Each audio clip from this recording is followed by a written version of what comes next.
Полуфабрикат бизнесіне мен қалай келдім? Азанда ойлап түстен кейін бастап кеткен жоқпын әрине. Бұл ой маған ең алдымен осыдан 4 жыл бұрын осы жаңа үйге көшу барысында келген болатын. Неге десеңіз, бізде осы үйімізде 2 кухня бар, яғни подвалда біреу және жоғарыда бір кухня бар. Жоғарғысына новыйдан алдық, енді новый тамға кіргеннен кейін.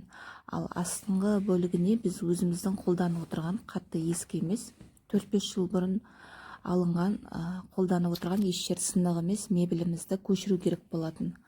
Сол кезде ойыма келді, неге біз осыны қолданып отырған затымызды осы времянкіде тұрдық қой біз. Сол времянкіге әдемі жарасып сәйкес келіп тұрған размерді несіне әуре қылып көшіріп жатырмыз.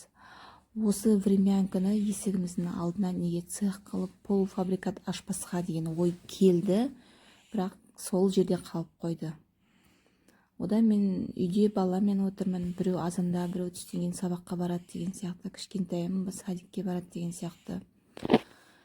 Сол шеттетіліп қалып келді. Енді бір ойыңа келген нәрсе, ол бекерден келген жоқ. Одан кейін де бірнеше рет ойыма келіп, бірақ қолға алмай жүрген болатын. Алланың қалауымен осы биылғы менің еңбек демалысымда үйде отырғанда бастап кетуіме оң әсерін тигізді. Осы үйдегі балаларымның тамақ дайындалып